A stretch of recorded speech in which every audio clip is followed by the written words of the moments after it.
Nine नगर में एक विधवा थी, उसका बेटा मर गया था। यीशु ने उसको जिलाया, लेकिन फिर से मरा हुआ। अब जानते हैं यीशु पहला व्यक्ति नहीं है जो मुर्दों में से जिंदा हुआ। बहुत लोग हैं, इवन एलिशा और एलिया के टाइम पे भी बहुत सारे लोग मुर्दों में से जी उठे थे। लेकिन हम क्यों यीशु के नाम से रेजरेक्शन डे मनाते हैं? उसका रीजन ये है, ये वो है जो मरा, जी उठा और आज तक जीवित है। आमीन। और आप जानते हैं जब यीशु तीसरे दिन मुर्दों में से जी उठा, आप जानते हैं ना, स्वामी मर गए, बहुत सारे परम पूज्य मर गए, ये मर गया, वो मर गया, लेकिन उसकी कब्र खाली है। और आप जानते हैं जब वो मुर्दों से जी उठा, कहां गया? आपके अंदर। जो कब्र से उठा वो आज हमारे अंदर रहता है। इट्स ऑसम कि जो मुर्दों में से जी उठा वो आपके और मेरे अंदर रहता है। इसलिए पौल कहता है एक जगह पे कि मसीह जो महिमा की आशा है वो तुम में रहता है। He lives in you। अपने लाइफ में ऐसे बहुत सारे लोगों से मुलाकात की होगी लाइफ में, जिन बेचारों को बड़ी फाइनेंशियल प्रॉब्लम्स होती है। एक ऐसे होते हैं जो अपनी लाइफस्टाइल को नीचे कर देते हैं, लेकिन एक ऐसे होते हैं जब लाइफस्टाइल को नीचे नहीं लेके आ सकते तो वो कर्जों में आ जाते हैं। फिर बॉस को बोलेंगे 10,000 रुपया दो, हर महीने में कटवाऊंगा, या तो वो किसी और से ले लेंगे, लेकिन अपनी लाइफस्टाइल में थोड़ा भी नहीं टूटेंगे। ठीक है, अपने आप में फाइनेंशियल प्रॉब्लम बहुतों को होती है। ठीक है, दूसरी एक और तकलीफ होती है कुछ लोगों को, जो लोग बीमार होते हैं। कई बार दवाइयां। मुझे आज भी याद है, आज से 17-18 साल पहले मेरे घर के अंदर 400 रुपए की दवाइयां आती थी। हमारे घर के अंदर एक छोटा सा मेडिकल स्टोर था, एक डब्बे होते थे हर एक के अलग, मेरी बहन का अलग, मेरा अलग, मेरे मम्मी डैडी का अलग। इतनी दवाइयां आती थी। आप समझ सकते हो कि आजकल लोग कितना पैसा दवाइयों पे देते, राइट? कुछ लोग फाइनेंशियल प्रॉब्लम्स से हैं, कुछ लोग ऐसे हैं जिनको बीमारियां हैं। अब आइए, कुछ ऐसे भी लोग हैं जिनका पास्ट बहुत बुरा है, वो अपने पास्ट से निकल ही नहीं पाते। आपने भी अपने जीवन में ऐसे बहुत सारे लोगों से मुलाकात की होगी कि रबड़ की तरह चिपके हुए रहते हैं पास्ट को। आप खींच के निकालो, ठक, वापस जुड़ जाएंगे। होता है। कुछ लोग का पास्ट बहुत बुरा होता है, या तो कभी कभी ऐसी फैमिलीज मिलती हैं हमें, स्पेशली बहनों को, कि हमेशा ससुराल वाले याद करवाएंगे उसको, कुछ लेकर नहीं आई थी, कुछ लेकर नहीं आई, तेरे खुद आई कमू। कभी कभी आपको बोलते हैं ना ससुराल वाले के कुछ लेकर नहीं आया, तो उनको बोलो खुद आई हूं ना, बोल दिया करो। ठीक है, अपने नाम से, मेरे नाम से मत बोलो। अब कुछ लोग, ये प्रॉब्लम होती है।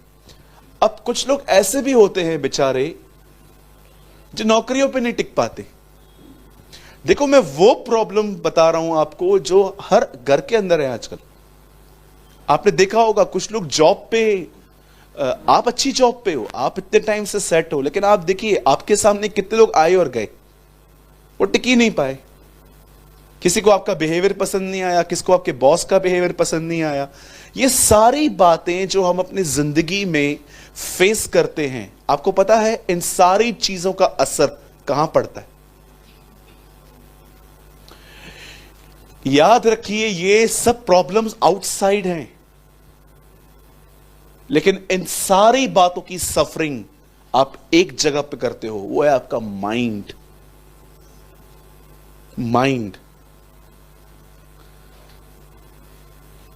लॉकडाउन में जब एक फेमस एक्टर ने अपने आप को खत्म किया, आप जानते हो, उसके नेक्स्ट डे मैं एक बंदे से मिला जो उसकी मौत से इतना इंस्पायर्ड हुआ था कि वो भी अपने आप को मारने गया था, कि कितना अच्छा रास्ता है तकलीफ से बाहर आने का, अपने आप को टांग दो। आप जानते हो इंसान हर चीज जो भी अपने लाइफ में फेस करता है वो कहां फेस करता है? एक्चुअली माइंड में करता है। आपने कभी कभी देखा होगा हमारी रियल सफरिंग हम जहां सहन करते हैं वो हमारा माइंड है। ऐसे ऐसे थॉट्स आते हैं हमारे पास, ऐसे ऐसे ख्याल, शैतान इतने फोर्स के साथ। इसीलिए इफिसियों में लिखा गया है कि परमेश्वर के सारे हथियार बांध लो ताकि तुम उसके दुष्ट के जलते हुए तीरों का सामना कर सको, तुम उन्हें बुझा सको। आप जानते हैं अगर आप शैतान को मारना नहीं सीखेंगे तो शैतान आपको मार देगा। कई सारे मैंने गीत सुने हैं जिसमें कहते हैं शैतान हारा हुआ मेरे पैरों के नीचे भागा भागा। बहुत सारी बातें आजकल मैंने देखा है शैतान पर मैंने देखा है अच्छे अच्छे लोग उससे लड़ नहीं पाते। गीत गाते हैं भागा भागा भागा भागा भागा भागा, और कभी कभी मैं देखता हूं ये भागते। मैं प्रैक्टिकल हूं बहुत, मुझे थ्योरी मुझे समझ में नहीं आती। मैं प्रैक्टिकल बात करता हूं कि अपने आप से पूछिए एक चीज कि इन दिनों में आप भी किसी विषय को लेकर अपने माइंड में सफर तो नहीं कर रहे? और अगर आप अपने माइंड में कुछ चीजों को लेकर सफर कर रहे हैं, आप चाहते हो माइंड में सफर करने का मतलब क्या है? आइए मैं चाहता हूं आप ध्यान दें। माइंड में सफर करने का मतलब होता है कि आपके दिमाग में जो ख्याल शैतान डाल रहा है आप उस पर बिलीव करके चल रहे हैं, आप उस पर बिलीव करके चल रहे हैं, इसलिए आप सफर करते हैं। अरे आउटसाइड प्रॉब्लम्स, मुझे एक बात बताइए, कौन सी प्रॉब्लम आज तक रुकी है? बताइए एक प्रॉब्लम बताओ जो आप कहो कि यस ये सालों से जो आई सब गई, लेकिन कहां पर सफर किया हमने? In our thoughts, in our thinking. तो ब्रदर अब क्या करें? सुनिए, अब जो मैं आपको सिखा रहा हूं वो आपको फ्यूचर के लिए बहुत मैच्योर कर सकता है। कितने लोग ये बिलीव करते हैं कि हम जब तक जिंदा हैं तकलीफें आती रहेंगी? ये हम नेगेटिव नहीं बोल रहे हैं, ये सत्य है, ये सच्चाई है। जब तक आप जिंदा हो आपके और मेरी लाइफ में कुछ प्रॉब्लम्स आएंगी। तो मैं आपको आज थोड़ा प्रिपेयर करना चाहता हूं, थोड़ा समझाना चाहता हूं how to face in your thought life. जब ये चीजें आपके जीवन में आएंगी आगे चल के, मैंने ऐसे बहुत सारे लोगों को देखा है चर्च के अंदर इंकरेज करने का वचन चल रहा है तो भी वो डिस्करेज ही बैठे हुए। देखें आपने? दिखाऊं? चर्च के अंदर वचन चल रहा है इंकरेज करने का, लेकिन ये डिस्करेज होके बैठे हुए। मीटिंग के बाद आप इनसे मिलेंगे, प्रार्थना कीजिए, क्या हुआ, मैं बहुत तकलीफ में हूं। मैं तो बोलूंगा आपको देख के मुझे भी बड़ी तकलीफ हो रही है। आप यहां पर भी इंकरेज नहीं होके गए तो आप कहां इंकरेज होंगे? मुझे बताइए। ठीक है, मुझे शांत कलीसिया इतनी पसंद नहीं है। मैं सिर्फ एक ही जगह पे आपसे उम्मीद करता हूं आप शांत रहो, जब कोई मर जाए तब वहां शांत रहा करो, बाकी हर जगह पे थोड़ा थोड़ा बोला करो। अब ध्यान दीजिए जो मैं कह रहा हूं। निर्गमन 15 अध्याय, कुछ खोलिए मत, सुनिए, बाद में मैं खुलवाऊंगा। निर्गमन 15 अध्याय बाइबल का एक ऐसा अध्याय है जो स्टार्ट होता है एक महान स्तुति से, लेकिन आप में से कितने लोगों ने यह बात नोटिस की है कि वो खत्म होता है कुड़कुड़ाने पे? रीड इन योर बाइबल, घर जाके आप पढ़िएगा। एक ऐसा वो अध्याय है जहां पर परमेश्वर की बड़ी स्तुति की गई थी, बड़ी महान तरीके से। लेकिन अगर आप उसका एंड देखोगे ना तो ऐसा लिखा गया है कि पानी न मिलने पर वे लोग कुड़कुड़ा रहे थे। बाइबल मुकद्दस ऐसा बताती है कि इज़राइल के लोग मिस्र में एक बादशाह के नीचे गुलाम थे, परमेश्वर ने मूसा को कहा कि मेरे लोगों को निकाल और इस पहाड़ पे ले आना, ताकि मैं तुम्हें यहां पर अपने विधि और अपने नियम तुम्हें दे सकूं। और बाइबल बताती है मूसा उन्हें वहां पर 10 बड़ी बड़ी विपत्तियां इस मिस्र पे डालकर वहां से उनको निकाल ले आया। और निकालने के बाद जब बाइबल ऐसा बताती है कि वो एक प्लेस पे पहुंचे जहां पर ऐसा लिखा गया है कि वहां का जो पानी था वो ठीक नहीं था, और उन लोगों ने, इज़राइल के लोगों ने खुदावन के सामने कंप्लेन करना स्टार्ट किया। मैं नहीं जानता हूं आप में से कितने लोग कंप्लेन को बहुत छोटी सी बात समझते हैं, पर आप जानते हो जब भी आप शिकायत करते हो कि life is unfair with me, जीवन मेरे साथ अच्छा नहीं है, लोगों ने मेरे साथ अच्छा नहीं किया, ये किया वो किया, आप जानते हो जब भी आप कुड़कुड़ाते हो, कंप्लेन करते हो, तो एक्चुअली आप परमेश्वर को यह कहते हो कि आपने जहां मुझे रखा है गलत किया है, आप उसकी इच्छा के विरुद्ध जाते हो। एक मसीह व्यक्ति को कंप्लेन करने का कोई हक नहीं है। आप देखिए बातों बातों में आप कितनी शिकायतें करते हो। परमेश्वर की यह मर्जी थी कि वो जंगल से निकलें, लेकिन जब वो कुड़कुड़ाते थे तो परमेश्वर को यह कहते थे कि हम तेरी मर्जी में नहीं रहना चाहते। whenever you complain, जब भी आप शिकायत करते हो, आपको लगता है आप छोटी बात कर रहे हो। जी नहीं, आप परमेश्वर की ठहराई हुई योजना का अपोज करते हो। खुदा ने आप में से हर एक को कहां रखा है।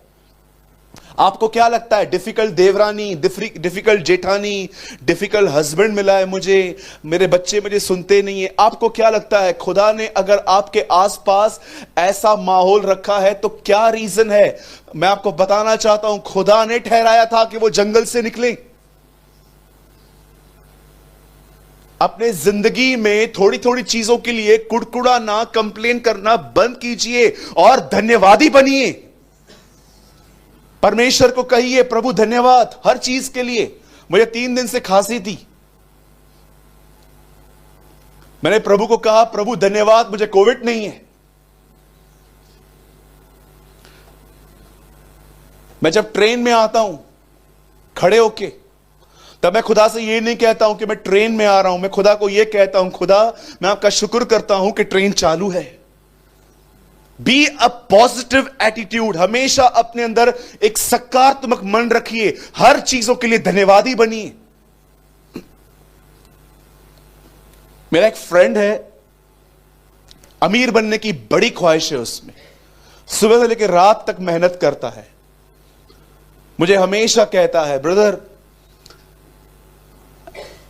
यूके में रहता है वो, हमेशा मुझे कॉल करके बोलता है ब्रदर मुझे बहुत आगे जाना है। मैं उसको हमेशा एक बात कहता हूं, राजेश करोड़ों लोग हैं जो यूके में रहना चाहते हैं लेकिन नहीं रह पाते।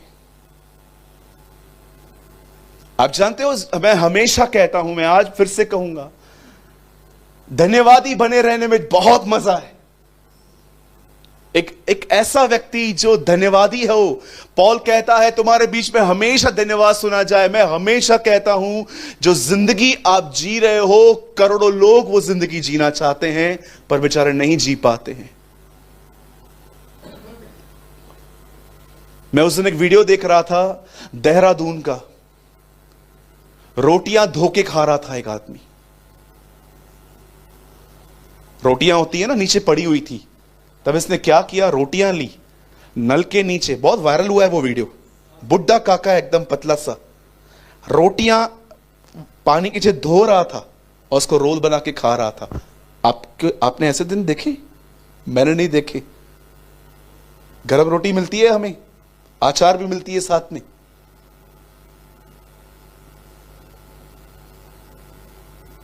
ये बंद कीजिए थोड़ी थोड़ी बातों पे कंप्लेन करना, ये नहीं है वो नहीं है वो नहीं है, और धन्यवादी बनिए। द बाइबल सेस, ये एक ऐसा चैप्टर था बाइबल का जब उन्हें पानी नहीं मिला, और जब मिला तो वो पानी ठीक नहीं था। तब बाइबल ऐसा बताती है कि परमेश्वर मूसा को कहता है एक काम कर, वो लकड़ी देख, उस लकड़ी को काट और बाइबल बताती है जैसे उसे लकड़ी पानी में डाली, वचन कहता है कि वो पानी ठीक हो गया, अच्छा हो गया। जब मैं इन वचनों को पढ़ रहा था, मैंने प्रभु से कहा, प्रभु अक्सर लोग पेड़ घर के आसपास लगाते हैं, जंगल में पेड़ लगाने कौन जाएगा, यहां पर ये पेड़ किसने लगाया था? I was amazed. ये पेड़ यहां पर लगाया किसने जिससे पानी ठीक हो जाता है? जब मैं इस वचनों को पढ़ रहा था तब परमेश्वर ने एक चीज मुझे समझाई, सूरज तुझे इसलिए कुड़कुड़ाना नहीं चाहिए, कंप्लेन नहीं करनी चाहिए, ये याद करके कि इससे पहले कि तेरे लिए तकलीफ आए, उससे पहले मैंने वहां पर तेरा सोल्यूशन रखा है। आप जानते हैं इस चीज को, जो भी लोग माइंड में सफर करते रहते हैं, सोचते रहते हैं भविष्य के लिए वगैरह, मैं आपको कहना चाहता हूं, जब मैं इस चैप्टर को पढ़ रहा था, एक चीज मैंने वहां पर सीख ली कि इससे पहले कि मेरे ऊपर समस्या आए, उससे पहले परमेश्वर मेरे लिए समाधान लेकर आएगा। इस चीज ने मेरे माइंड को रिन्यू कर दिया। मैं आप में से हर एक को कहना चाहता हूं, जीवन के अंदर सबसे ज्यादा एक ही चीज पे मेहनत कीजिए, और वो है प्रतिदिन वचन के द्वारा आपका मन नया होना चाहिए। और किसी चीज में आपको इतनी मेहनत नहीं करनी है। अदरवाइज मैं आपको सच कहता हूं, लाइफ टाइम चीजें ऐसी ही रहेंगी। देखिए, मैंने बाइबल का एक चैप्टर लिया, उसे पढ़ा, मेडिटेट किया, और मेरा माइंड जो था, मैंने नोट्स नहीं बनाए पहले। आजकल लोग, आपने देखा होगा, बाइबल पढ़ के लोग नोट्स बनाते हैं, अच्छी बात है, फिर उनको दूसरों का। आजकल का प्रॉब्लम, सबसे बड़ा प्रॉब्लम जानते हैं क्या है? सबको सिखाना है, सबको सिखाना है। आज सबको सिखाना है। सीखने वाले बहुत कम है, सिखाने वाले बहुत ज्यादा हैं। ये मैसेज टाइप करेंगे, व्हाट्सएप पे उसको भेज देना है, ग्रुप में भेज देना है, फेसबुक पे डालना है, ये करना है, वो करना है। ये सारी बातें अच्छी हैं, पर मैं आपसे पूछना चाहता हूं, कौन सा वो वचन है जो आपने लिया और आपके माइंड को रिन्यू कर रहा है? वो वर्ड सोचिए। कभी आपने सोचा है, वचन पढ़ते पढ़ते पढ़ते पढ़ते अब तक वचन आपने ठीक से समझा भी नहीं है, पर आपको शेयर करने का मन क्यों कर रहा है? आपने उसको लिया है अपने लिए? क्या आपने उसको कम से कम 2-3 दिन मेडिटेट किया है अपने जीवन के लिए? आपके अंदर क्यों लस्ट है इतना सिखाने की? आपने उसको पहले अपने लिए टीच किया? मैंने देखा है, लोगों को वर्ड मिलता है, सेम डे शेयर कर देते हैं। अरे क्या तुमने खुद मेडिटेट किया अपने लाइफ के लिए? ये वर्ड मिला, चलो शेयर करेंगे, ये वर्ड मिला, ये शेयर करेंगे। मैं जो पोस्ट डालता हूं फेसबुक पे या यूट्यूब पे, आप ट्रस्ट कीजिए, मैं एक एक हफ्ता पहले उसे खुद के लिए मेडिटेट करता हूं, क्योंकि वो पहले मेरे लिए मिला था। परमेश्वर कई बार आपसे बात करता है और आप उस बात को खुद के लिए नहीं लेते हो, सीधा दूसरों से शेयर कर देते हो। डाल दो फेसबुक पे, डाल दो व्हाट्सएप पे, डाल दो स्टेटस पे, डाल दो यहां पर। अरे मूर्ख व्यक्ति, पहले खुद के लिए मेडिटेट कर। क्यों माइंड रिन्यू नहीं हो रहा है इन दिनों में आजकल? जरा सोचिए। कोई आपको सताता है, आप अपने कलिंग के पास जाके कहते हैं, यह व्यक्ति क्या कर रहा है? क्या तुमने दुआ की उसके लिए? नहीं की। क्यों नहीं की जानते हो? क्योंकि तुम्हारे माइंड में ख्याल ही नहीं आया अपने सताने वालों के लिए प्रार्थना करो, क्योंकि तुमने वचन पढ़े ही सिर्फ पढ़ने के लिए हैं, पर तुमने उसे कभी मेडिटेट ही नहीं किया है। मैं आप में से हर एक से पूछना चाहता हूं, चलिए, जितने भी लोग हैं लाइफ में, ऐसे लोग हैं जो थोड़ा आपको टीज करते रहते हैं, क्या आपके लिए, क्या आपके अंदर उनके लिए ख्याल आते हैं? इनके लिए प्रेयर करो पहले। क्यों नहीं आते? क्या रीजन है?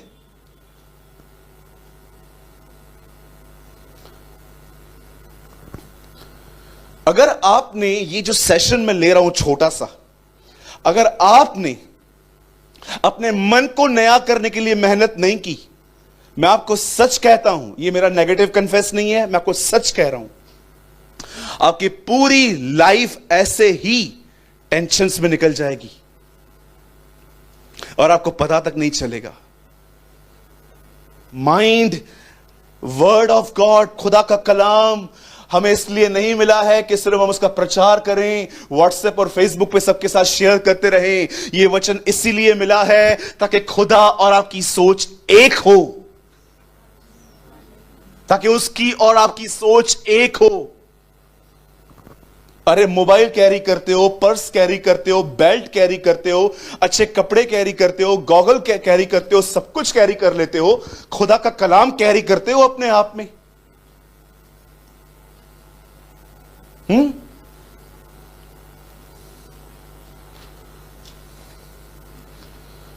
जरा सोचिए,